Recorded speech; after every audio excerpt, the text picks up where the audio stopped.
आप पर विश्वास नहीं करते। उदाहरण के लिए यदि आप देखिए, आप किसी बस में बैठते हैं, क्या कभी आपने किसी ड्राइवर का लाइसेंस चेक किया कि उसके पास ड्राइविंग लाइसेंस है या नहीं है, या कभी उसने बस चलाई या नहीं चलाई? आप बेहिचक पूरे कॉन्फिडेंस के साथ बस में बैठते हैं। आप ट्रेन में बैठते हैं, आपको नहीं मालूम कि जो ट्रेन को लोको पायलट चला रहा है उसकी ट्रेनिंग अच्छी है या नहीं है। आप फ्लाइट में बैठते हैं, आपको नहीं पता कि पायलट ने कितने घंटों की उड़ान फ्लाइट में की है नहीं की है। आपको पूरा भरोसा है, लेकिन आप अगर कहीं फेल होते हैं तो अपने आप पर भरोसा नहीं करते। मैं आपको उदाहरण दूं कि अगर यदि दो फूल हैं, फूल की क्वालिटी क्या है? फूल की क्वालिटी क्या है?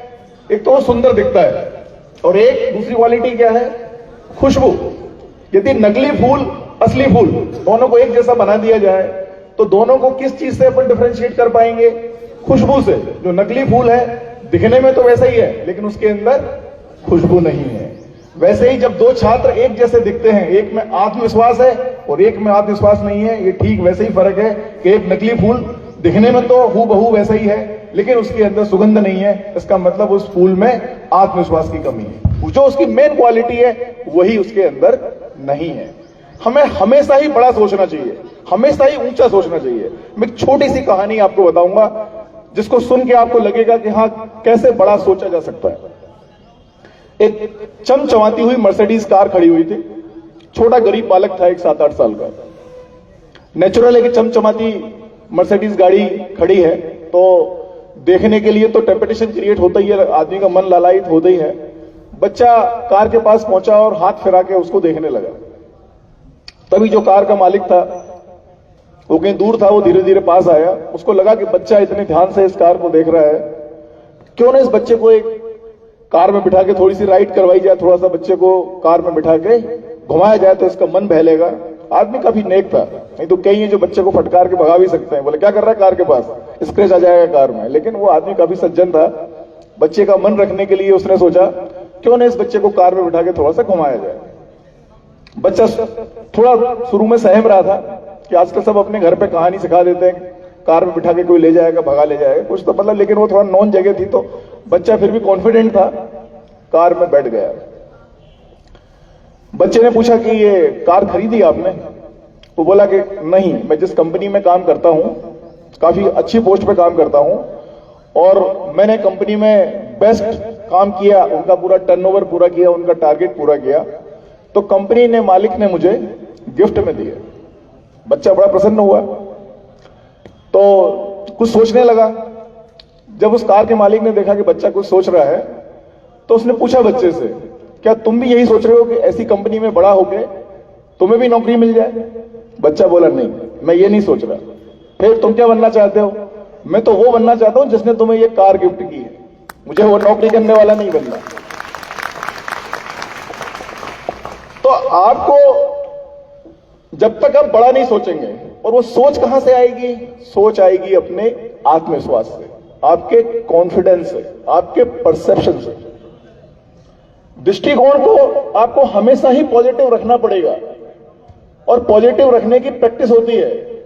इस दुनिया में कमियां निकालने वाले ढेर लोग हैं, और मैं एक ही बात बोलता हूं, जो कमियां निकालते हैं वो बिल्कुल मक्खी की तरह होते हैं। आप अच्छी चीजें रख दीजिए और गंदी चीज रख दीजिए, मक्खी कहां जाके बैठेगी? गंदी चीज पे जाके बैठेगी। तो ये हमेशा याद रखिए कि हमें अच्छाइयां ही देखना है।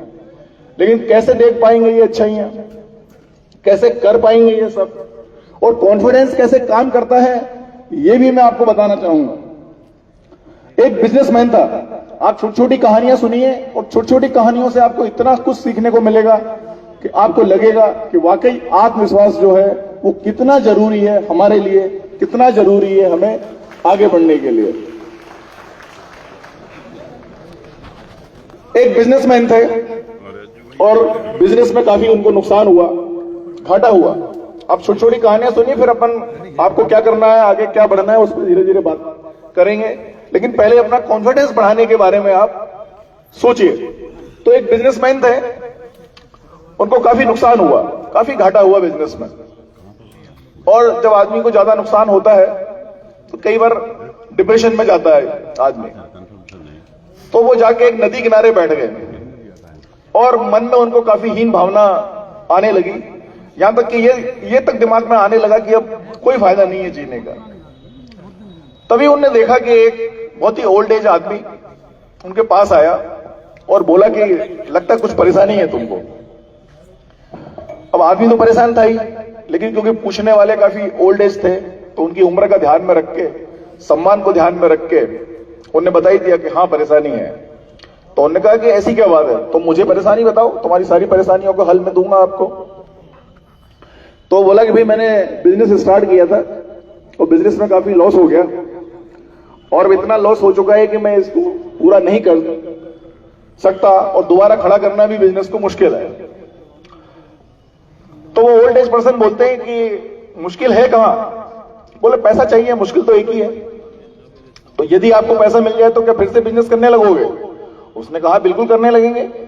ये कहानी फॉरेन की है। उन्होंने अपनी जेब से एक चेकबुक निकाली, $1 लाख लिखा, उस पर $1 लाख लिखा और साइन करके दे दिया। बोले ये लीजिए चेक, अपना बिजनेस फिर से शुरू कीजिए, लेकिन पैसा कोई आपको मुफ्त में नहीं दे रहा हूं, मैं फ्री में नहीं दे रहा हूं। 1 साल बाद इधर ही आके मिलना जहां पे अभी बैठे हो और मेरा पैसा मुझे वापस कर देना। वो ये करके साइन करके वो चला गया। इंसान ने देखा कि नीचे देखा तो वॉरेन बफेट लिखा हुआ सिग्नेचर है। वो बड़ा कॉन्फिडेंस आया, क्या बात है, मेरी मदद स्वयं वॉरेन बफेट कर रहे हैं। अब जैसे ही $1 लाख का चेक मिला, फिर उसने सोचना स्टार्ट किया पॉजिटिव डायरेक्शन में। उसको लगा कि मैं एक काम करता हूं, इस $1 लाख के चेक को सेफ्टी के लिए रख लेता हूं और जो कुछ मेरे पास अभी है उसी से फिर से कोशिश करता हूं। जिस दिन लगेगा कि अब मेरा काम नहीं चल रहा, उस दिन इस चेक को जाके पैसा लेके अपना पैसा लगा के बिजनेस में आगे बढ़ूंगा और ये पैसा उनको वापस कर दूंगा। उसने फिर से, क्योंकि हाथ में $1 लाख का चेक था, उसमें एकदम आत्मविश्वास जो बिल्कुल ही जीरो था, डिप्रेशन में था आदमी, यहां तक कि मरने के बारे में सोच रहा था। फिर से उसके अंदर जान में जान आई, फिर से उसने अपना बिजनेस स्टार्ट किया और धीरे धीरे धीरे धीरे करके वापस अपना बिजनेस को स्ट्रीमलाइन कर लिया। और उसको ये करके उस पूरे चेक की जरूरत ही नहीं पड़ी, लेकिन उसको ये मालूम था कि मुझे ये वापस करना है। तो वो वापस वहीं पहुंच गया जहां वो मिले थे। अब वो वहां उनका इंतजार कर रहा है कि 1 साल बाद का बोला था। तभी वो देखता है कि एक सफेद कुर्ते पजामे में आदमी आगे से भाग रहा है और पीछे नर्स भाग रही है उसके। तो इसने ध्यान से देखा तो ये बोला कि ये तो वही आदमी जिनने मुझे चेक दिया था। इनने उनको रोकना चाहा, लेकिन क्योंकि पीछे नर्स भाग रही थी तो वो रुके नहीं इनके पास। तो इनने उसको नर्स को रोक लिया। बोले आप क्यों भाग रहे हो इनके पीछे? ये तो वॉरेन बफेट साहब है। अरे बोले किसने कहा तुमसे वॉरेन बफेट साहब है? ये तो बोले पागल खाने से भागा हुआ आदमी है, हर किसी से उसकी मुसीबत पूछता है और अपनी जेब से एक चेकबुक निकाल के साइन करके दे देता है। बोले लो इससे काम तुम्हारा चलाओ। तो आपने देखा कि सिर्फ न तो वो वॉरेन बफेट थे, न वो जो चेक था वो असली था, लेकिन दोनों ही चीजों ने क्या किया, एक कॉन्फिडेंस डेवलप कर दिया उस बिजनेसमैन के अंदर। और उस आत्मविश्वास की वजह से जहां आदमी इतना डिप्रेशन में था, वो कितना आगे बढ़ गया। अब आप सभी लोग, आप सबको लगता है कि हम खूब पढ़ते हैं या पढ़ना चाहते हैं, लेकिन कुछ लोग वो हैं जो मेहनत करते हैं लेकिन उनको पढ़ा हुआ याद नहीं रहता। उससे पहले वाली कंडीशन कि कुछ लोग वो हैं कि जिनको पढ़ने में मन ही नहीं लगता, ठीक है ना। और जहां आज के टाइम में मोबाइल फोन है, फेसबुक रील है, उसको देखने में मन लगता है आपका? आप में से कितने लोग फिल्म देखने गए होंगे, मूवी देखने गए होंगे? क्या आप में से कभी कोई भी कॉपी पेन या कॉपी लेके गया अंदर नोट्स बनाने की, फिल्म के कुछ न कुछ काम के पॉइंट लिख के लाएंगे? कोई भी गया? कोई नहीं जाता है। लेकिन जब आप फिल्म देख के बाहर निकलते हैं तो आपको फिल्म का गाना भी याद रहता है, आपको फिल्म के डायलॉग भी याद रहते हैं और यहां तक कि आपको फिल्म की पूरी कहानी भी याद रहती है। और जब आप लेक्चर में बैठते हैं तो आपको फिल्म की तरह कुछ भी याद नहीं रहता। कारण आप जानते हैं, जितना फिल्म में आपने डेडिकेशन दिया, जितना डिवोशन दिया, उस डिवोशन के साथ आप कभी भी लेक्चर को अटेंड नहीं करते। तो आपको जिस तरह फिल्म देखने में आप आनंद महसूस कर रहे हैं, और फिल्म सिर्फ 3 घंटे की है, आप फिल्म देखने वाला कभी यह भी पता नहीं करता कि बगल में कौन है, उसके बाजू में कौन है, आगे कौन है, पीछे कौन है। यहां तक कि यदि कोई शोर करने लगे तो वो लड़ने को भी तैयार हो जाएगा और बोलेगा कि चुपचाप बैठो, मुझे फिल्म देखनी है। अगर यही कंडीशन, इसका आधा भी डेडिकेशन आपने अपनी क्लास में लगा दिया तो यकीन मानिए आपको पूरा के पूरा लेक्चर समझ में आएगा और आप बहुत अच्छी पढ़ाई करेंगे। बहुत बढ़िया। अब एक जो सबसे काम चीज समझने की है कि आप हमेशा कोशिश करें कि जो आपकी संगति हो, जो आपकी दोस्ती हो, वो आपसे बेहतर लोगों के साथ हो। उससे कुछ न कुछ आपको सीखने को मिलेगा। मैं आपको आइंस्टीन और आइंस्टीन के ड्राइवर, इसकी कहानी सुनाता हूं, आपको बहुत मजा आएगा सुनकर। एक नंबर। आइंस्टीन का ड्राइवर उनके साथ चलता था, तो आइंस्टीन के ड्राइवर ने एक बार आइंस्टीन से कहा कि आप जो भी लेक्चर देते हैं मुझे पूरा याद हो जाता है। आइंस्टीन एकदम चौंके, बोले ऐसा कैसे पॉसिबल है? बोले नहीं नहीं, पूरा याद रहता है मुझे। तो फिर आइंस्टीन ने कहा कि ठीक है, इसको चेक कर लेते हैं एक बार। तो आइंस्टीन ने कहा कि आज जहां हम लेक्चर देने जा रहे हैं वहां मैं वही लेक्चर दूंगा जो मैंने पिछले सेशन में दिया था। एक काम करो, आज मैं गाड़ी ड्राइव करके चलता हूं, लोग वैसे भी यहां पहचानते नहीं है कि आइंस्टीन कौन है, तुम मेरी जगह लेक्चर दे देना। अब आइंस्टीन जी गाड़ी चला रहे हैं और ड्राइवर को लेक्चर देने के लिए भेज दिया। भाई आइंस्टीन तो इतने बड़े साइंटिस्ट थे, साइंस के, फिजिक्स के। ड्राइवर तो क्योंकि लेक्चर रटा हुआ था, तो आइंस्टीन ने मन में सोचा कि लेक्चर तो दे लेगा, लेकिन जब डाउट सेशन आएगा, जब कोई इनसे क्वेश्चन पूछेगा, तब तो ये बीच में अटकना ही अटकना है, तब तो इसको मेरी जरूरत पड़ेगी ही पड़ेगी। लेकिन उसको ये नहीं पता था कि भाई एक अच्छे आदमी के साथ जो आदमी रह रहा है उसका आईक्यू लेवल भी अपने आप ऑटोमेटिक बढ़ जाता है। अब ड्राइवर वहां पूरा लेक्चर दे रहे हैं, आइंस्टीन अपना गाड़ी में बैठे हुए हैं आराम से, वहीं पास में ही। लेक्चर खत्म हुआ, नेचुरल है कि क्वेश्चन करना ही था। जैसे भीड़ में से किसी ने सवाल किया कि भाई इसका आंसर क्या है, तो वो बोलते हैं अरे ये तो इतना इजी है कि ये तो मेरा ड्राइवर ही बता सकता है आपको, एक काम करो, वो बैठे ड्राइवर, वहां जाके उससे पूछ लो। तो ये हमको फायदा होता है जब हम किसी अच्छे इंटेलिजेंट आदमी के साथ रहते हैं। अच्छा, ये आपको एकदम पता नहीं चलता, आप कभी भी किताब पढ़ पढ़ के इंटेलिजेंट नहीं बन सकते, क्योंकि जब आप प्रैक्टिकली एग्जांपल्स आपके साथ घटित होते जाते हैं, ऑटोमेटिक आप इंटेलिजेंट बनते जाते हैं। अब किसी ने कहा कि साहब आत्मविश्वास बढ़ेगा कैसे? भाई निश्चित रूप से जो भी चीजें आपको कठिन लगती हैं, ठीक है ना, जो भी चीजें कठिन लगती हैं उसको आप धीरे धीरे करना शुरू कीजिए।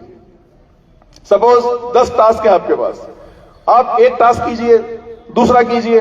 जैसे जैसे टास्क होते जाएंगे ऑटोमेटिक आपका कॉन्फिडेंस बढ़ता जाएगा। यदि किसी मंदिर की 500 सीढ़ियां हैं तो शुरू में 500 हैं, जैसे ही आपने 250 चढ़ी तो आपको लगेगा अब तो 250 ही बची है, तो आप आसानी से सीढ़ियां चढ़ जाएंगे। समस्या कहां पर है? समस्या काम को शुरू करने में है। और जब भी आदमी कोई काम शुरू करता है तो शारीरिक रूप से उसने काम शुरू किया ही नहीं है, उसने अपने मानसिक रूप से काम को चालू किया और वो थक गया। जैसे मैं आपको एग्जांपल देता हूं एक। सपोज यदि मैं आपसे कहूं यदि मैं यहां पे एक टेम्परेरी ब्रिज बना दूं, यहां पर ठीक है ना, यदि मैं एक टेम्परेरी ब्रिज बना दूं जिसकी हाइट मान लो मैंने 3 फीट ली, हेलो, और सिर्फ मैंने आपको 1 फीट चौड़ी पट्टी दी है, और मैं आपसे कहूं कि इधर से इधर निकलना है, पेनल्टी सब लोग निकल जाएंगे। आप सब लोग बोल देंगे हम यहां से वहां निकल जाएंगे। लेकिन मैं ये कह दूंगा सब कुछ सेम है, लेकिन हाइट मैंने 50 फीट कर दी, तब यदि मैं पूछूंगा कितने लोग निकलेंगे? कोई भी नहीं निकलेगा, या कोई एक आध हिम्मत करेगा। क्या हुआ दोनों कंडीशन में? पहली वाली कंडीशन में लग रहा था कि हम जो हाइट है वो बहुत कम है, तो हमारा बैलेंस भी नहीं बिगड़ेगा, कुछ नहीं होगा। अब हमने कुछ भी नहीं किया भाई, चलना तो वैसे ही जैसे आप 3 फीट के ब्रिज पे चल रहे थे वैसे ही आपको 50 फीट के ब्रिज पे चढ़ना है।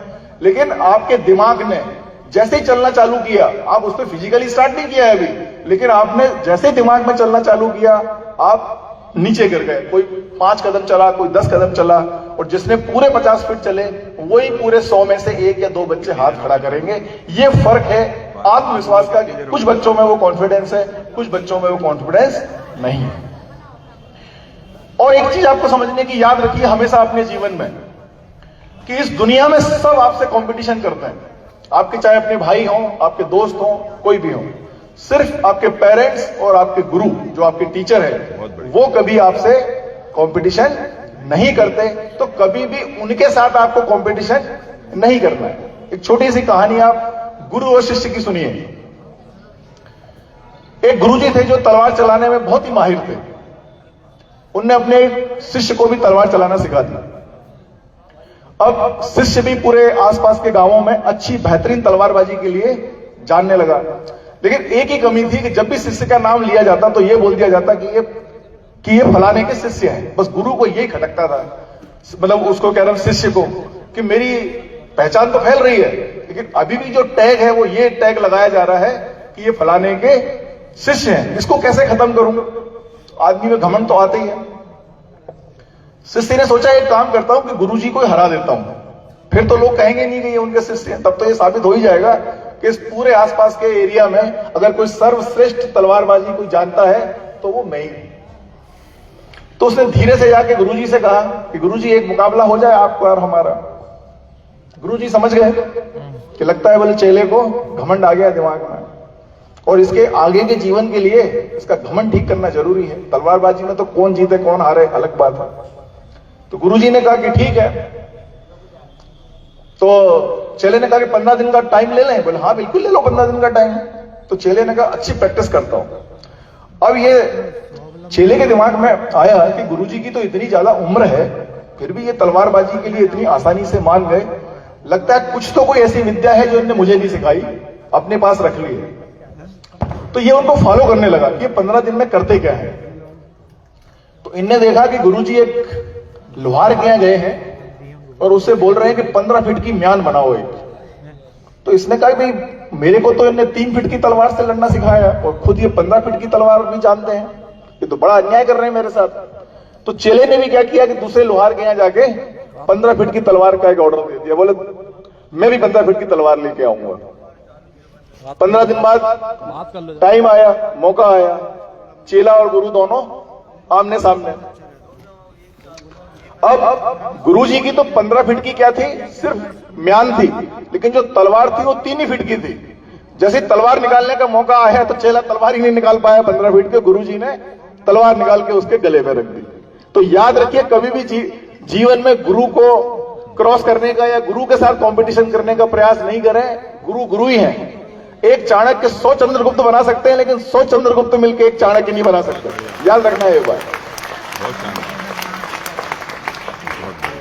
अब जो आपको आगे बढ़ने में जो आपको रुकावट आती है जीवन में, वो एक ऐसा डर है जो एक काल्पनिक डर आप लेके घूमते हैं। आपने कभी हाथी बना हुआ देखा है? कहीं पे हाथी बना हुआ देखा है? वो बहुत ही छोटी सी रस्सी से हाथी को बांध दिया जाता है। हाथी जो है उसको एक छोटी सी रस्सी से बांध दिया जाता है और वो बना रहता है। तो जो उसका चेला था उन्होंने उससे पूछा, जो हाथी के वो पालने वाले थे, बोले ये हाथी इसको रस्सी को तोड़ के कहीं भगता क्यों नहीं है?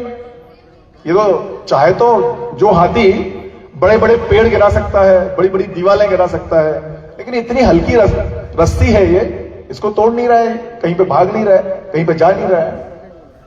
तो उनने कहा कि भाई ये इसको रस्सी अभी नहीं बांधी गई है, जब ये छोटा बच्चा था तब इसको रस्सी बांधी गई थी, तब इसने ट्राई किया, तब वो रस्सी टूटी नहीं। अब इसके दिमाग में बैठ गया है कि रस्सी टूट ही नहीं सकती, इसलिए अब ये ट्राई ही नहीं करता। और यही कंडीशन विद्यार्थियों के साथ बनती है। उनके दिमाग में एक तो फेल्यूर के बाद ये छप जाता है कि अब हम आगे नहीं बढ़ सकते, फिर वो ट्राई करना ही बंद कर देते हैं।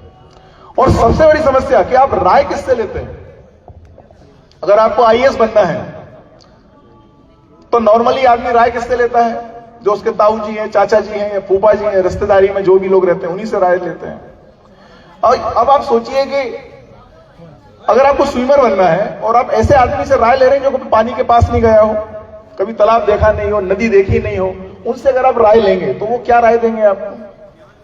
बहुत ही कठिन है। बड़ी मुश्किल से लोग आईएएस बनते हैं। तो आप इस बात का भी ध्यान रखिए कि आपको राय, आपको सलाह किससे लेना है। अगर आप सही इंसान से सलाह लेंगे तो वो आपको बताएगा कि हाँ ये एग्जाम कठिन है, लेकिन यदि आप मेहनत करेंगे तो आप निश्चित रूप से इसको क्रैक कर सकते हैं, पास कर सकते हैं। और आप जितने भी बड़े बड़े साइंटिस्ट, बड़े बड़े लोग जो बने हैं, उनका आप देखेंगे तो कोई हाई फाई स्कूलों से नहीं पढ़े, सब गवर्नमेंट स्कूल से पढ़े हैं। और आपको जान के हैरानी होगी कि मैं खुद भी गवर्नमेंट स्कूल से पढ़ा हूं और मैंने गांव के स्कूल से पढ़ाई शुरू करके आखिरी पढ़ाई मैंने मुंबई से अपनी पीएचडी करी। तो कोई कहीं पे सरकारी स्कूल या प्राइवेट स्कूल का नहीं है। और यदि अगर आप टीचर की क्वालिटी की बात करेंगे तो मैं ये बिल्कुल आंख बंद करके बोल सकता हूं कि जो सिलेक्शन क्राइटेरिया है उसके हिसाब से 100 गुना बेहतर टीचर गवर्नमेंट में है, 100 गुना बेहतर टीचर प्राइवेट स्कूल से। बिल्कुल सही बात। बस टीचर अपनी जान लगा दे। इसके लिए भी आप एक कहानी सुनिए ग्रेट साइंटिस्ट एडिसन की। एडिसन ने अपने घर की सफाई की, मतलब ये तब की बात है जब एडिसन काफी बड़े थे। जब उन्होंने घर की सफाई की तो उनको एक लेटर मिला और लेटर पढ़ के वो बहुत रोए, फूट फूट के रोए। अब आप बचपन में आइए कि वो वाकया कैसे हुआ। एडिसन पढ़ाई में बहुत ही कमजोर थे, इतने कमजोर थे कि चौथी पांचवी क्लास में आ गए, लेकिन मतलब कुछ पढ़ना जानते नहीं थे कि लेटर में क्या लिखा है। तो उनके प्रिंसिपल ने उनको एक लेटर दिया कि अपनी मां को दे देना जाकर पत्र। एडिसन तो कुछ पढ़ना जानते नहीं थे, उनने अपनी मां को दे दिया। पिताजी थे नहीं उनके। मां ने लेटर पढ़ा और हल्का सा उनकी आंखें नम हुई। तो एडिसन छोटा बच्चा था 7-8 साल का, उसने पूछा, बोले क्या लिखा है? बोले मां इसमें। बोले बेटा स्कूल के प्रिंसिपल ने उन्होंने लिखा है कि तुम्हारा बच्चा एक्स्ट्रा ऑर्डिनरी टैलेंटेड है, एक्स्ट्रा ऑर्डिनरी नॉलेजेबल है, हमारे स्कूल में इसको पढ़ाने लायक शिक्षक ही नहीं है यहाँ पे। एक काम करो तुम अपने घर पे मां से ही पढ़ना। तो छोटा बच्चा तो वैसे ही स्कूल जाने से बचा, तो और खुश हो गया। बोले ठीक है मां एक काम करना, आप ही मुझे पढ़ाना।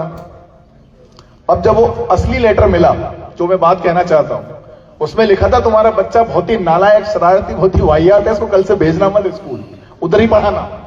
अब आप सोचोगे इतनी सी सिर्फ उस छोटे से बच्चे को जो उसकी मां ने बताया, उसकी आत्मविश्वास की वजह से एडिसन को, आपको मालूम है, जिसने बल्ब की खोज की थी और इतने महान साइंटिस्ट बने। तो शिक्षकों से मेरा अनुरोध है कि बच्चा कैसा भी हो, आप तो सिर्फ रहीमदास जी की वो दोहा याद रखिए कि करत करत अभ्यास के जड़मत होत सुजान और रसरी आवत जात सिर पर करत निशान। कितना भी, यानी रस्सी कितनी कोमल है और पत्थर कितना स्ट्रांग है, कितना मजबूत है, लेकिन लगातार अभ्यास की वजह से पत्थर पे भी रस्सी अपना निशान बना देती है। तो जो कोई भी किसी को लगता है कि मैं कमजोर हूं, कोई कमजोर नहीं है पढ़ाई करने में, सब इंटेलिजेंट है। बस है किसी को कोई चीज अगर 1 घंटे में समझ में आती है तो किसी को 2 घंटे में समझ में आएगी, इतना ही फर्क है। और जब उसको धीरे धीरे आदत अपनी बढ़ा लेगा तो वो 2 घंटे में नहीं बचेंगे, धीरे धीरे वो सामान्य छात्र की तरह ही पढ़ने लगेगा। लेकिन आपके अंदर आगे बढ़ने की चाह हो कि हमें जो लक्ष्य है वो आपके दिमाग में फिक्स हो। अब मैं दूसरा एग्जांपल देता हूं आपको। थोड़ी देर के लिए मान लीजिए कि यहां पे इसी ग्राउंड में या इस मंच पर कहीं से शेर आ जाए, ठीक है ना। कल्पना करिए कि मान लो यहां पे शेर आ गया और मैं आप में से किसी से कहूं कि भाई मेरी जान बचाने के लिए एक काम करो, कुश्ती आ जाओ इससे, तो आप में से कोई नहीं आएगा। तो भाई आप क्यों बचाना चाहेंगे मेरी जान? क्या मतलब है आपको, ठीक है ना, अपनी जान को जोखिम में डालेंगे। लेकिन यदि आपके सामने आपके छोटे भाई को या आपकी मां पे अटैक कर दे उसे, तो आप बिना सोचे समझे शेर से लड़ने को तैयार हो जाएंगे, क्योंकि अब आपके पास वैलिड रीजन है शेर से लड़ने के लिए। तो आपके पास आगे बढ़ने के लिए, आपके लिए कुछ बनने के लिए वैलिड रीजन दिमाग में रखिए कि भाई मुझे मेरे परिवार की स्थिति बदलना है। आज जो मेरे परिवार की स्थिति है मुझे उसको बेहतर बनानी है। आज जो हमारा रहन सहन है इसको मुझे ऊपर लेके जाना है, इसको आगे करना है, समाज में प्रतिष्ठित, ताकि मेरे पिताजी मेरे नाम से जाने जाए, ये कंडीशन बनानी है। तब आपका मन पढ़ाई में लगेगा और आप निश्चित रूप से आगे बढ़ने का प्रयास करेंगे। अगर मैं 3 कैटेगरी बनाऊं किसी की पहचान, कृष्ट, उत्कृष्ट और निर्कृष्ट। कृष्ट यानी सामान्य, बीच का, उत्कृष्ट यानी कृष्ट से बेहतर और निर्कृष्ट यानी नीचे। तो जिंदगी में याद रखिए आप ये बात, आपकी पहचान आपके पिताजी से है, ठीक है ना, कि आप उनके फलाने के बेटे हैं, कितने भी बड़े आप हो जाएं तो आप कृष्ट लेवल पर हैं। लेकिन यदि ऐसा आप अपने आप को बना लें कि आपके पिताजी की पहचान आपसे होने लगे कि भाई ये जो पिताजी हैं ये कमल किशोर के पिताजी हैं, ये अंकित के पिताजी हैं, ये अमित के पिताजी हैं, तो आप उत्कृष्ट लेवल का काम किया है अपने जीवन में। और ये नौबत आ जाए कि आप फलाने के दामाद हैं, तो आप मान के चलो कि आपने अपनी और अपने पिताजी सबकी पहचान खत्म कर दी। तो जीवन में ऐसा करिए कि अपनी जो पहचान है वो आपसे और आपसे पिताजी तक बनी रहे, कम से कम उसके नीचे न जाए आप। अब जैसे समय क्या चल रहा है, अभी जनवरी आ गया, कुछ लोगों की मार्च में परीक्षाएं हैं, हो सकता है कुछ ऐसे भी बच्चे हो जिनने अभी तक पढ़ाई बिल्कुल न स्टार्ट की हो, नहीं अभी चालू की हो। अभी भी आपके पास लगभग 1 से 1.5 महीने का समय है, और 1 से 1.5 महीने का समय मतलब क्या है, यदि 10 घंटे यदि है तो 10 घंटे का निकालना, कम से कम 300 से 400 घंटे हैं आपके पास, और 300 से 400 घंटे में आप पूरे साल की पढ़ाई अभी चाहें तो कर सकते हैं, और अपने स्कूल में अपनी क्लास में टॉप कर सकते हैं। जीवन में एक चीज याद रखिए आप कि भगवान है या नहीं है, ये अपनी मान्यताएं हैं। अलग अलग रिलीजन के लोग अलग अलग तरीके से भगवान को मानते हैं, एक पावर को मानते हैं, एक शक्ति को मानते हैं, लेकिन आप कर्मों की शक्ति को मानिए सबसे ज्यादा। बहुत बढ़िया। और कर्म की शक्ति ऐसी है कि एक बार भाग्य आपका साथ दे या ना दे, वो लौट के आए या ना आए, लेकिन कर्मों का फल आपके सामने जरूर आएगा। और यदि कर्म अच्छे नहीं किए हैं तो वो 4-5 गुने में आएगा, आपको ये भी नहीं पता है। इसका उदाहरण आप लीजिए, एक किसान था, सीधा साधा किसान, और गाय भैंस थी उसके पास, दूध बेचता था, और जो घी बनता था उसको शहर में जाके बेचता था। और इस बात की बहुत ही ईमानदार किसान था, तो जो घी था उसमें भी किसी टाइप की कोई मिलावट नहीं करता था।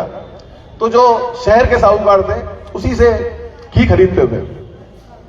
अब 2 किलो घी हर महीने वो जाके साहूकार को देता था।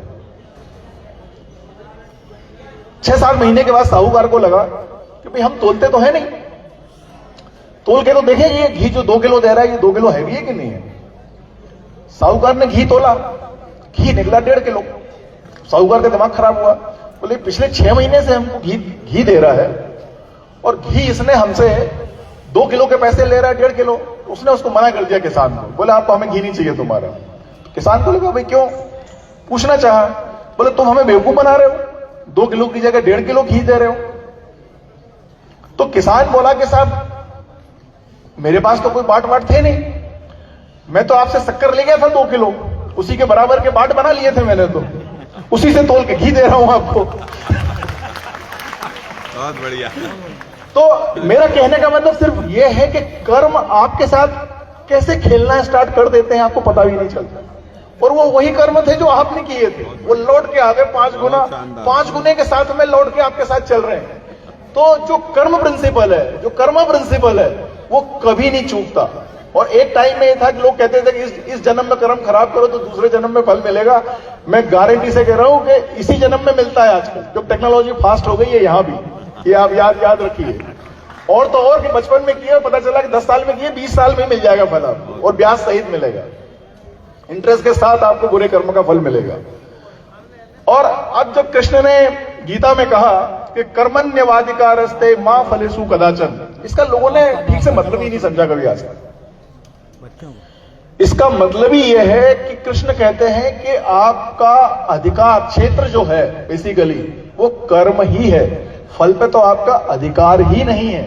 तो आप कोई भी अच्छा कर्म जो करें वो बिना फल की इच्छा के करें, तब क्या होगा, आपका कर्म करने में ज्यादा मन लगेगा। या 2-4 बार फल ना भी मिला हो तो भी आप कर्म करने के लिए हमेशा तैयार रहेंगे। लेकिन आजकल ज्यादा से ज्यादा लोग फल को ध्यान में रख के कर्म करते हैं, बस यही एक माइनस पॉइंट है हमारा। अब वे लोग जो 10th के बाद डिसाइड करना है कि भैया अब हमें साइंस पढ़ना है, आर्ट्स पढ़ना है, कॉमर्स पढ़ना है या एग्रीकल्चर पढ़ना है, ये कैसे डिसाइड करें, ये कैसे तय करें। आप जब भी 10th तक की पढ़ाई करते हैं आपको स्वयं को लगता है, आप तो सिर्फ ये देख लीजिए कि जो 5 टीचर पढ़ाते हैं और 5 टीचर पढ़ाने में यदि अच्छे हैं तो आपको किस सब्जेक्ट की क्लास में ज्यादा मजा आता है, पढ़ने में, सुनने में, समझने में। और आपको जिस भी सब्जेक्ट में ज्यादा मजा आता है मतलब आपका जो मन है, आपका जो दिमाग है, वो उसका कनेक्शन उसके साथ ज्यादा है, और आगे आप वही सब्जेक्ट लेने का प्रयास करें। इस दुनिया में 80 से 90% लोग वो काम करते हैं जो उनकी पसंद का नहीं है, और यही, और खासकर नौकरी करने वाले और खासकर शिक्षक को मान लीजिए आप, मतलब आप ये मान के चलिए कि डॉक्टर का बेटा चाहता है कि डॉक्टर बन जाए, इंजीनियर का बेटा चाहता है कि डॉक्टर बन जाए, और शिक्षक कभी नहीं चाहता कि उसका बेटा फिर से शिक्षक बन जाए। जबकि शिक्षक की जो पावर है वो तो कहीं पावर है ही नहीं। एक जगह एक कलेक्टर साहब बैठे थे, एसपी साहब बैठे थे और शिक्षक बैठे थे, हमारे पूजनीय शिक्षक पीछे बैठे हुए हैं। आपस में बात चली कि बड़ा कौन। तो एसपी साहब बोले हमारा क्या है, पूरी पुलिस कंट्रोल हमारे पास रहती, पुलिस के कप्तान है, पूरे डिस्ट्रिक्ट की पुलिस हमारे पास है, एसपी हैं हम, जब मर्जी आए 2 थप्पड़े देके किसी को अंदर कर दें, कुछ भी करें, ये कर दें। कलेक्टर साहब बोले हमारे पास भी बहुत बहुत राइट है, जो मर्जी है इसको ये करें वो करते हैं, हम डीएम है, डिस्ट्रिक्ट मजिस्ट्रेट है।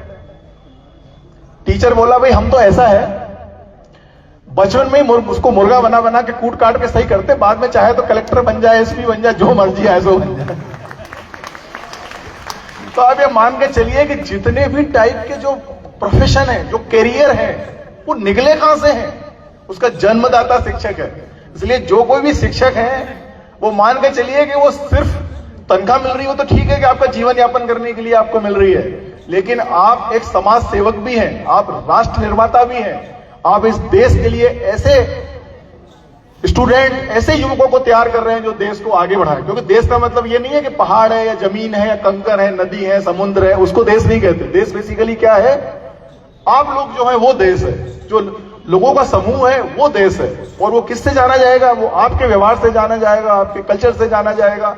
आपका कोई भी विदेशी अगर यहाँ पे घूमता है तो जो उसने आपके साथ कैसे इंटरेक्ट किया, आपने उसके साथ कैसा व्यवहार किया, उससे वो आपके देश को जानेगा। और ये जो अच्छे संस्कार, अच्छे संस्कृति और ये सब देने की जो बात है, उसकी पूरी जिम्मेदारी आज के समय शिक्षकों के ऊपर है। तो मैं हमेशा कहता हूं कि सब्जेक्ट पढ़ाने के साथ साथ 10 मिनट टाइम निकालें और बच्चों को बार बार जैसे एक मार्केटिंग वाले विज्ञापन लगाते हैं ना, भले ही होर्डिंग से एक तो लीड भी आती है या नहीं आती है, लेकिन वो दिमाग पे हैमर का काम करता है। अगर लगातार कहीं पे नॉकिंग करो तो किसी के दरवाजे को अगर 10 बार खटखटाओ तो किसी न किसी दिन खोल ही देता है वो। ऐसे ही दिमाग पे ये चीजें असर करती हैं। अब जब भी बच्चों को मॉरल वैल्यूज के बारे में सिखाएंगे, 100 लोगों को सिखाएंगे, 10 के दिमाग में बैठेगी और धीरे धीरे अच्छे से दिमाग में बैठती जाएगी। आप सभी लोग जो यहां पे बैठे हुए हैं कितने शांत भाव से सुन रहे हैं, एक बार खुद के लिए जोरदार तालियां बजा दीजिए। लेक्चर जब भी मैं खत्म करूं आप बिल्कुल फ्री हैं, आप जो भी सवाल करेंगे मेरे से उसका 100% मैं आपको जवाब दूंगा। अब एक चीज आपको ध्यान में रखना है कि हम मानसिक रूप से मजबूत होना हमारा बहुत जरूरी है। मैं आपको एग्जांपल दूं, यदि सड़क बहुत बढ़िया है, बहुत अच्छी सड़क है, बिल्कुल जो हमारे सिर्फ मतलब उन्हें एक बार किसी ने बोला था कि बिल्कुल हेमा मालिनी की मतलब उसकी तरह एकदम चिकनी है या क्या है, उतनी बढ़िया सड़क है, लेकिन अगर आपके जूते के अंदर और आपके तलवे के बीच में एक छोटा सा कंकर है तो आप अच्छी सड़क पर भी नहीं चल पाएंगे। सड़क अच्छी है, सब कुछ अच्छा है, कंकर कहां पर है? आपके जूते और आपके तलवे के बीच में। सड़क बहुत खराब है, जूते बहुत अच्छे हैं, तब आप बहुत अच्छे से चलेंगे यदि वो कंकर तलवे और जूते के बीच में नहीं है। तो यदि आप दिमागी रूप से स्ट्रांग रहेंगे, दिमागी रूप से मजबूत रहेंगे, दिमागी रूप से स्वस्थ रहेंगे, तो इस दुनिया में कुछ भी इम्पॉसिबल नहीं है। जो बनना चाहें, जो करना चाहें, जहां भी जितना भी आगे बढ़ना चाहें, आप बढ़ सकते हैं। आपको रोकने वाला कोई नहीं है। एक बैल एक बार एक सूखे कुएं में गिर गया, बहुत ट्राई किया गांव के लोगों ने बैल को बाहर निकालने के लिए, रस्सी से ट्राई किया, बैल काफी भारी होता है, 20 फीट नीचे बैल गिर गया। और एक टाइम ऐसा आया कि अब लोगों को लगा कि ये बैल को बाहर निकालना संभव नहीं है, क्या किया जाए? भाई मर जाएगा, थोड़े दिन बाद बदबू आएगी और कुआं वैसे ही सूखा है, तो एक काम करो, इसको मिट्टी डाल के पैक कर दो। बैल को ये बात नहीं मालूम थी कि ये मारने का प्लान कर रहे हैं, ऊपर निकाल तो नहीं पा रहे। गांव वाले सब जो अपना तगारी रहती है, क्या रहता है, तसला रहता है, उसमें मिट्टी भर भर के और बैल के ऊपर डालना स्टार्ट किया। बैल को लग रहा है कि ये जो बचाने के लिए मिट्टी डाल रहा है, तो बैल की पीठ पे जो मिट्टी गिरती थी, बैल उसको झटकार के नीचे करता और ऊपर आता जाता। धीरे धीरे मिट्टी डाल डाल के बैल अपने पैरों के नीचे करता है और बैल कहां आ गया? बाहर आ गया। क्योंकि बैल क्या सोच रहा था कि मुझे बचा रहे हैं, जबकि गांव वाले क्या कर रहे थे? बैल को मारने का प्लान कर रहे थे। तो आप यदि पॉजिटिवनेस दिमाग में रखेंगे तो सोचने का तरीका ही बदल जाता है। बहुत बढ़िया। आप घर से तैयार होके निकले और सामने वाले पड़ोसी ने देख के हंस दिया आपको। अब आपके दिमाग में खुनका बैठा है एकदम, ये हंस क्यों दिया है? अरे हम तो ये कह रहे हैं भाई, आपको देख के नहीं हंसा, वो आपको हंस के देख रहा है वो। अब जो आपको हंस के देख रहा है, समस्या क्या है इसमें? वो आपको मुंह बना के देखेगा, मुंह सड़ा के देखेगा, उससे अच्छा है ना हंस के देख रहा है। तो हम जहां कुछ भी नहीं है वहां भी दिमाग लगाते हैं। और ये आप सभी लोग जानते हैं, ऊपर कौन सी गैस जाती है? गुब्बारे में जो गैस भरी जाती है, कौन सी गैस जाती है ऊपर? Hydrogen gas. क्यों जाती है ऊपर? क्योंकि वो हल्की होती है। कभी आपने देखा सैटेलाइट ऊपर कैसे जाता है? धीरे धीरे अपना वेट कम करता जाता है, जो नीचे के पोर्शन जो उसको बूस्ट करते हैं वो निकलते जाते हैं और ऊपर जाता जाता है। तो ये जो दिमाग है, इसको जितना हल्का रखोगे उतना ये आपको आपके लक्ष्य को प्राप्त करने में, ऊपर ले जाने में आपकी मदद करेगा। क्लास में आके अगर ये सोचोगे कल तो मुझे मेरे को देख के हंसी थी, आज नहीं हंस रही, अब इसमें अगर दिमाग में लोड लोगे इतना, कल तो मेरे से अच्छे से बात कर रही थी, आज नहीं कर रही, है ना? ये इतनी बारीकी दिमाग में अगर वजन बढ़ाओगे, अपने दिमाग की मेमोरी को फुल करोगे, तो पढ़ाई के लिए मेमोरी नहीं बचेगी। और दूसरा ये याद रखिए कि खाली दिमाग शैतान का घर। जिस भी जमीन में बीज नहीं डाला जाता है वहां खरपतवार अपने आप निकल आती है, उसका कोई बीज नहीं होता। यदि आप पढ़ाई नहीं करेंगे, अच्छा कंटेंट दिमाग में नहीं डालेंगे, तो फालतू की जो खरपतवार है वो अपने आप पैदा होगी, उसके लिए कोई प्रयास नहीं करना है। इस दुनिया में हिमालय चढ़ने के लिए ट्रेनिंग होती है, ऊपर से गिरने के लिए तो पैर फिसल गया तो नीचे ही आना है, कहीं आपको जाना ही नहीं है। ऐसा कभी नहीं होगा कि कोई ऊपर से गिरा और ऊपर चला गया, संभव ही नहीं है ये। तो लाइफ में ये याद रखिए कि हमेशा अपना आत्मविश्वास बढ़ा के रखें, कॉन्फिडेंस बढ़ा के रखें। आप जो भी काम कर रहे हैं उसमें आपको सफलता किसी को एक साल में मिलती है। अभी जो एमपीपीएससी का रिजल्ट आया, उसमें जो टॉपर है वो एक लड़की 8 बार 4 साल पहले दे चुकी थी, 7 से 8 बार प्रयास करने के बाद अब टॉप 10 में आई है। यदि वो ये सोच लेती कि मैंने इतनी बार एग्जाम दे ली, अब मेरा सिलेक्शन नहीं होगा, तो वो कभी नहीं बढ़ती, बल्कि वो टॉप 10 में आई। तो आप अगर अपना लक्ष्य का पीछा आप करते रहेंगे तो आप धीरे धीरे क्या होगा, लक्ष्य के पास धीरे धीरे जरूर पहुंच जाएंगे। और जीवन में एक चीज याद रखिए, यदि आप और समस्या आमने सामने हैं तो दोनों में से किसी एक का खत्म होना ही है। चाहे आप समस्या खत्म कर दें, नहीं तो समस्या आपको खत्म करेगी। बेहतर है कि क्या करें? बेहतर क्या है? समस्या को खत्म करें। अब सबसे इंपॉर्टेंट बात, कई सारे बच्चे हैं जो खासकर 14 साल से लेके 18 साल तक के, जिनके दिमाग में अलग अलग तरह की बातें चलती रहती हैं। तो जिस किसी के भी घर में मोबाइल में लॉक रहता है वहां कुछ गड़बड़ है। आप ये मान के चलिए कि जहां कहीं भी मोबाइल खुलेआम पड़ा रहे कि देख लो भी मेरा ये मोबाइल, वहां किसी टाइप की कोई अनहोनी घटना नहीं घट सकती, मैं दावे के साथ ही बोलता हूं। तो आप अपना मोबाइल ऐसा रखें कि कोई भी देख ले, हमको टेंशन ना हो कि हमारे पापा ने देख लिया, हमारी मम्मी ने देख लिया। पूरे घर में अगर 4 मेंबर हैं तो यदि वो अपना मोबाइल दिखाने में सक्षम है तो मान के चलो कि कहीं कोई गड़बड़ नहीं है। और यदि वो अपना मोबाइल हाइड कर रहे हैं, अपना मोबाइल छुपा रहे हैं, नहीं दिखा सकते, तो कुछ न कुछ गड़बड़ है। और वो जो गड़बड़ है वही आपकी पढ़ाई का दुश्मन है, आपके लक्ष्य का दुश्मन है, आपको आगे बढ़ने में जो रोक रहा है वही आपको आगे प्रॉब्लम खड़ी कर रहा है आपके लिए। आप सबको मालूम है कि फेसबुक पे रील देखने में बहुत लोग बहुत टाइम जाया कर रहे हैं। पूरे वर्ल्ड में जितना डाटा यूज होता है उसका 10 गुना डाटा इंडिया में सिर्फ 14 से 20 साल वाले बच्चे यूज कर रहे हैं। ये पूरा सर्वे है, पूरा डेटा है ये। और वो इंटरनेट भी यहां पे पूरे दुनिया में सबसे सस्ता है, ये भी एक दुर्भाग्य है। नहीं तो डाटा को इतना महंगा करना चाहिए कि अगर आपको एक फेसबुक रील देखना हो तो कम से कम 100 रुपए खर्च हो आपके, फिर देखो आप बिल्कुल धीरे धीरे कंट्रोल में आ ही जाएगा। तो आपका काम है कि आपको जिस काम के लिए पेरेंट्स ने भेजा है, जिस काम के लिए आपको एडमिशन दिया है, वो आप काम करें। आप यदि 10th में हैं तो उसके बाद 6 साल पढ़ाई और आदमी करता है, और 6 साल की पढ़ाई डिसाइड करती है कि 60 साल की जिंदगी कैसे बीतने वाली है। अगर 6 साल आपने अपने आप को दिए तो 60 साल जो मैं पहले बोल रहा था चमचमाती कार में घूमोगे, नहीं तो भिंडी ले लो, तरबूजे ले लो, खरबूजे ले लो, ठेला का काम तो है ही अपने पास, पानी पूरी का काम है सर, है ना।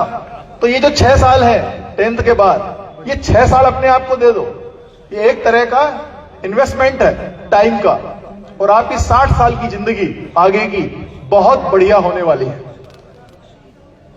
आ रही बात समझ में आपको?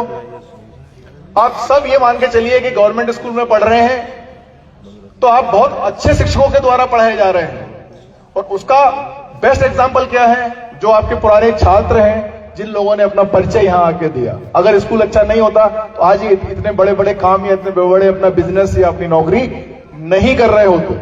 और ये आप लोगों की बेहतरी के लिए काम भी कर रहे हैं, तो आपको इनसे प्रेरणा लेके और इनको भी ये प्रूफ करके कि आप जो बने हैं हम उससे भी बेहतर बन सकते हैं, ये आप लोगों को करके दिखाना है।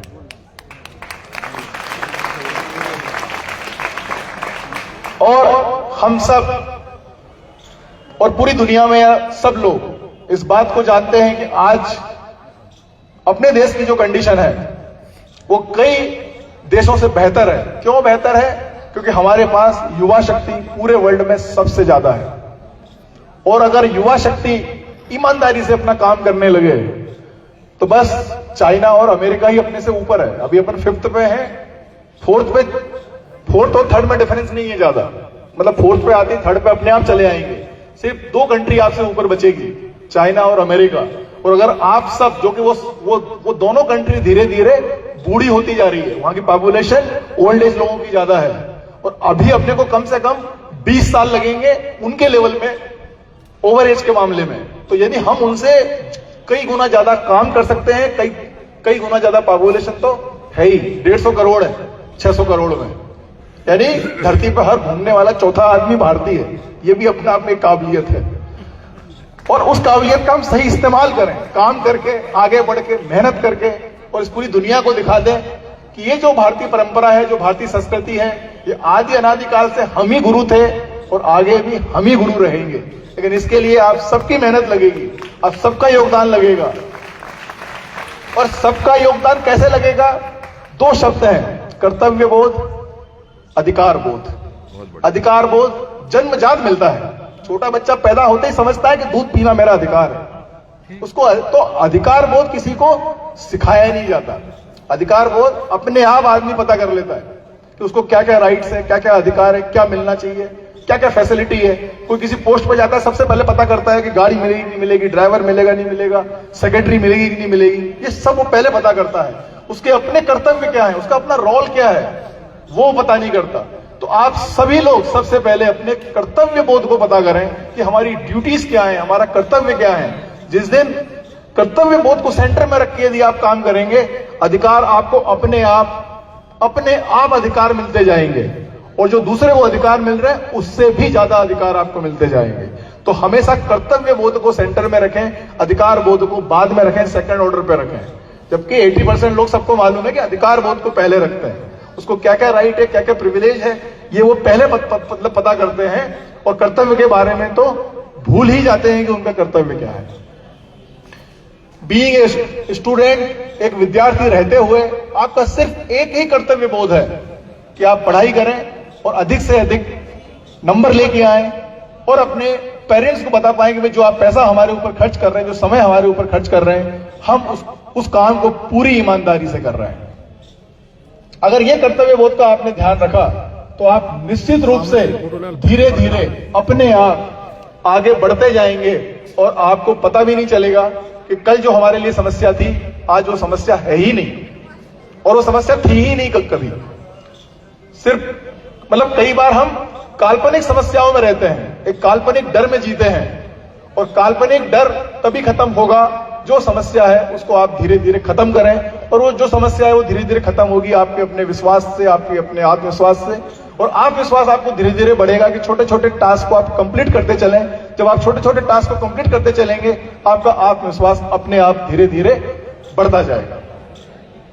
अब मैं चाहूंगा कि यदि आप में से कोई क्वेश्चन हो तो ज्यादा बेहतर है उसका उत्तर दिया जाए, ताकि आपके डाउट्स दूर हो कम से कम।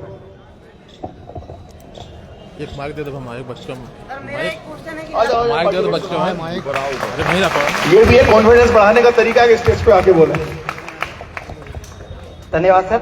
सर मेरा एक क्वेश्चन है कि लक्ष्य कैसे निर्धारित करें? जैसा कि मैंने पहले बताया था कि जब हम किसी एसपी को देखते हैं मान लो, तो हमको लगता है यार कि बड़ा मजा है इसमें, मतलब 10 में से किसी एक को लगेगा कि मुझे भी पुलिस ऑफिसर बनना चाहिए, मुझे भी ये ऑफिसर बनना चाहिए। यदि कोई किसी को आईएएस को देखता है तो उसको लगता है कि मुझे ये आईएएस बनना चाहिए। तो अगर आप देखेंगे कि 10 से 12 साल की एज तक धीरे धीरे आपको ये बोध होने लगता है कि मुझे ये जीवन में आगे बनना चाहिए, और वही लक्ष्य को अगर यदि आप टारगेट लेके चलेंगे तो आप धीरे धीरे अपना लक्ष्य प्राप्त कर लेंगे। मैं अगर चाहता उस समय 12th के बाद बहुत ही इजीली इंजीनियरिंग में एडमिशन लेता, आईआईटी में भी ले सकता था, लेकिन मुझे था कि मुझे साइंस में, फिजिक्स में, न्यूक्लियर फिजिक्स में ही पीएचडी करना है। तो लक्ष्य अपने दिमाग में जो आपको पसंद है अगर वो आप तय करेंगे तो फिर क्या बड़ा है क्या छोटा है उससे कोई मतलब नहीं है। आप एक्चुअली आप अपने अंदर से किस चीज को पसंद करते हैं, और ये इंडिविजुअल बात है, ये बहुत ही व्यक्तिगत मामला है कि आपको क्या चीज पसंद है। अगर आप उस पसंद के हिसाब से उस काम में आगे बढ़ेंगे तो आप अपना लक्ष्य प्राप्त कर लेंगे। ठीक है, और कोई डाउट भाई? इसके अलावा लक्ष्य प्राप्त करना तुमने बता दिया। गर्ल्स में से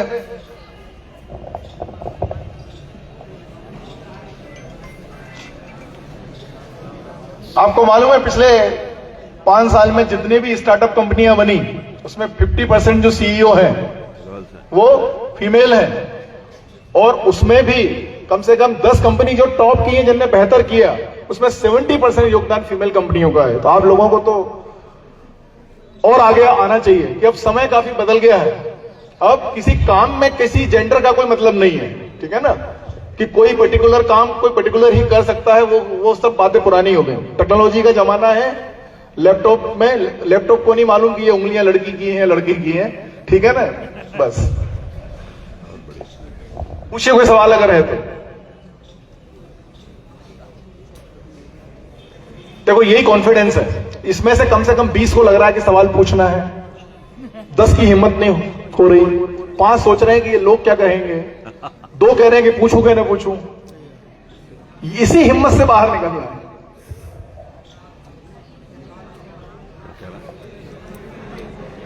आइए आइए श्याम के भेज बच्चियों के पास मोटिवेट करके भेज। आइए शर्माइए मत।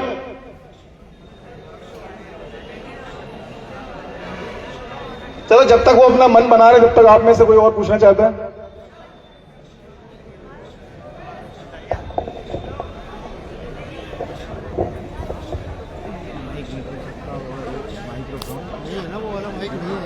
कार्डलेस नहीं होगा। आ जाओ बेटा आ जाओ।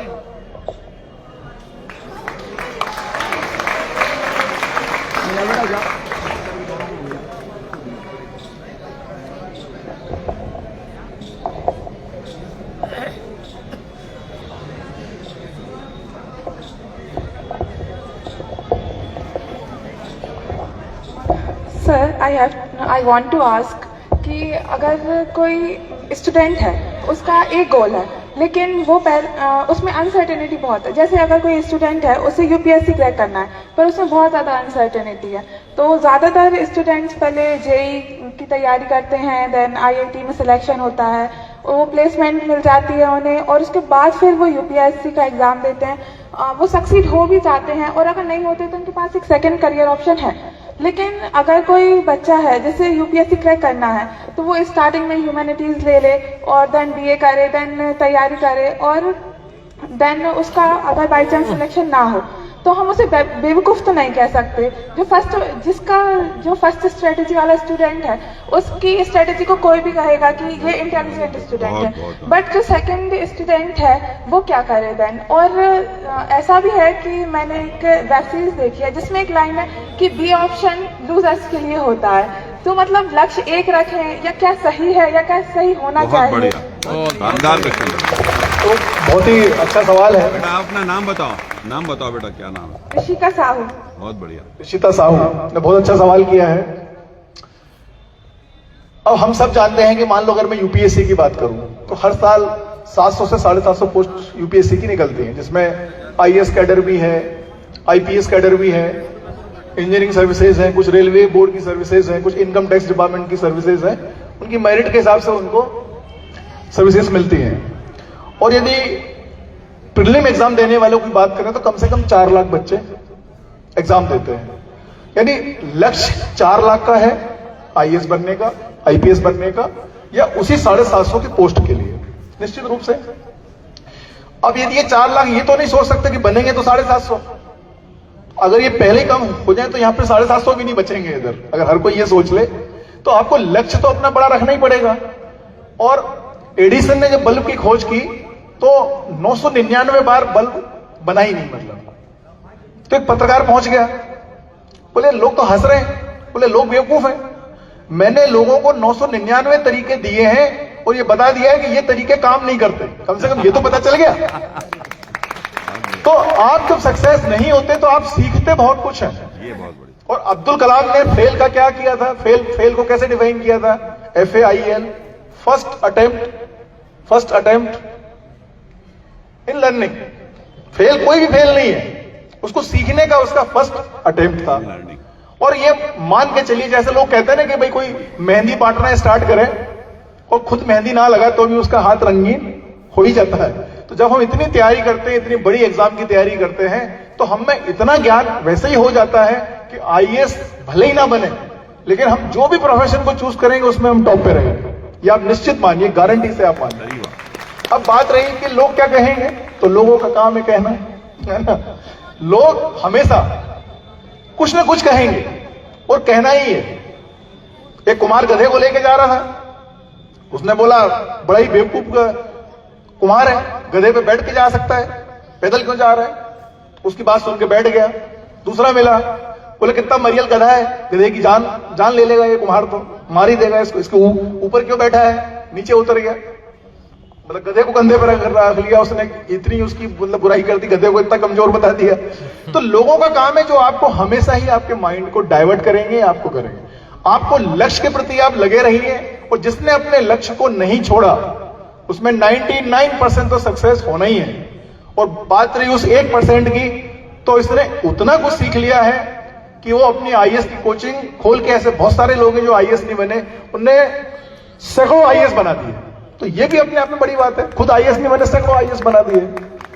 तो जो ज्ञान है वो बिल्कुल समुद्र की तरह है। समुद्र का दूसरा किनारा क्या आपको दिखाई देता है?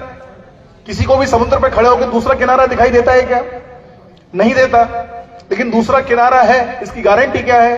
क्योंकि आप खुद एक उस पर किनारे पर खड़े हुए हो। जब आप खुद एक किनारे पर खड़े हो, इसका मतलब इसका दूसरा किनारा भी है। तो लाइफ में ऐसे ही 99% आपको लक्ष्य मिल जाएगा, और जो एग्जैक्टली वो लक्ष्य अगर नहीं मिलता है तो आप अपने किसी भी फील्ड में काम करेंगे उसमें आप बेहतर होंगे, क्योंकि आपने इतना कुछ आप सीख चुके हैं। ठीक है, बढ़िया।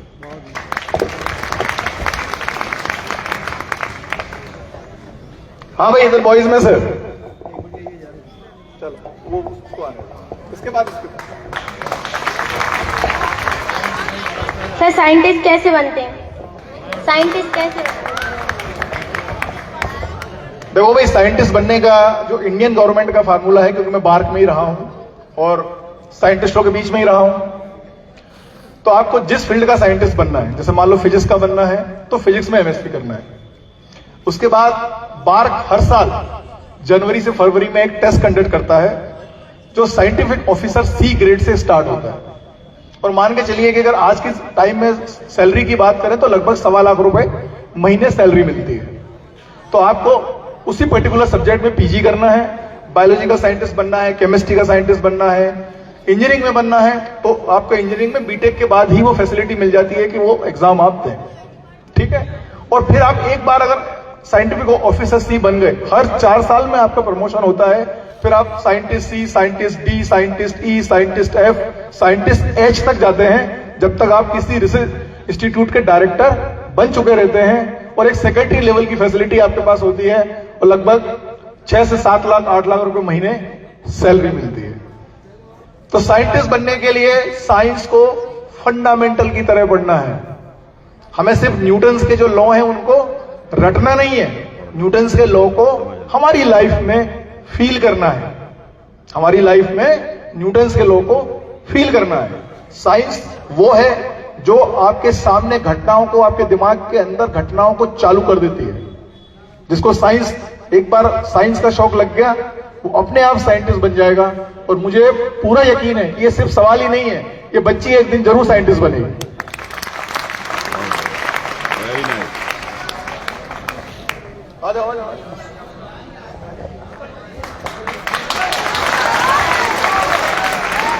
Good morning, good afternoon sir. Sir मैं 12th साइंस का स्टूडेंट हूँ। सर फिजिक्स को कैसे पढ़ना चाहिए सर? देखो भाई, एक इस दुनिया में एकमात्र ऐसा सब्जेक्ट है जो जीवन की हर एक घटना को अगर कोई एक्सप्लेन कर सकता है सब्जेक्ट, तो वो सिर्फ फिजिक्स है। अगर मैं आपसे कहूं कि अभी तुम खड़े हो, 2 घंटे खड़े कर दिया जाए तो तुम्हारा जो बैठने का मन करता है उसमें भी फिजिक्स है। बैठने वाले में और खड़े होने वाले में क्या डिफरेंस है? तुम्हारी पोटेंशियल एनर्जी अभी ज्यादा है और बैठने वाले की पोटेंशियल एनर्जी उससे कम है। और अगर आदमी लेट जाए तो पोटेंशियल एनर्जी और कम हो जाएगी। क्यों कम हो जाएगी? पोटेंशियल एनर्जी मतलब mgh। m तो फिक्स है, जो इसका वेट है वो तो बदलेगा नहीं। g भी फिक्स है, हाइट। इसलिए यदि हम 5 किलो के वजन को यदि 1 सेंटीमीटर से गिराएं तो भी चोट नहीं लगेगी। और यदि छोटे से कंकर को यदि मतलब 200 फीट से गिरा दें तो वो घाव पैदा कर देगा। तो फिजिक्स समझ में आएगी जब आप घटनाओं में फिजिक्स ढूंढने लगेंगे। क्या बात है। जैसे हमें गर्म खाना ज्यादा अच्छा लगता है, ठंडा खाना अच्छा नहीं लगता। कभी आपने सोचा इसमें फिजिक्स क्या है? गर्म खाने का सरफेस टेंशन कम होता है तो वो जीभ के ज्यादा एरिया में फैलता है। और जीभ का काम क्या है? स्वाद लेना। तो जब आपका खाना ज्यादा एरिया में फैलेगा तो ज्यादा स्वाद देगा। तो जब आप हर घटना में फिजिक्स ढूंढ लेंगे तो फिजिक्स में बड़ा मजा आता है। और मैं फिजिक्स का इंसान हूं इसलिए मुझे तो बड़ा ही मजा आता है। सर उसके क्वेश्चन सॉल्व कैसे करें? अब जो फिजिक्स के न्यूमेरिकल क्वेश्चंस हैं, तो आपको जब भी फिजिक्स के न्यूमेरिकल क्वेश्चन आते हैं आपको पहले क्वेश्चन समझना है। कई स्टूडेंट जो गलती करते हैं वो ये करते हैं कि क्वेश्चन को ही नहीं समझते। जब तक आप सवाल को बेहतर तरीके से नहीं समझेंगे उसका आंसर नहीं ला सकते। 99% जो क्वेश्चन होते हैं वो फार्मूला बेस्ड होते हैं फिजिक्स में, ठीक है? यानी सबसे पहले आपको उसके फार्मूले आने चाहिए। अब जो ट्रिकी क्वेश्चन होते हैं वो एक फार्मूले से दूसरे फार्मूले को लिंक करके दिए जाते हैं, ठीक है ना? जैसे अगर थोड़ा सा लेवल IIT का लेवल किया जाए तो वो जो प्रॉब्लम बनाई जाती है वो आपके IQ लेवल को ध्यान में रख के बनाई जाती है, ठीक है ना? जैसे कोई आपसे कहे कि इस पेड़ की हाइट कितनी है, आप में से कोई बताएगा इस पेड़ की हाइट कितनी है? इस पेड़ की हाइट कितनी है?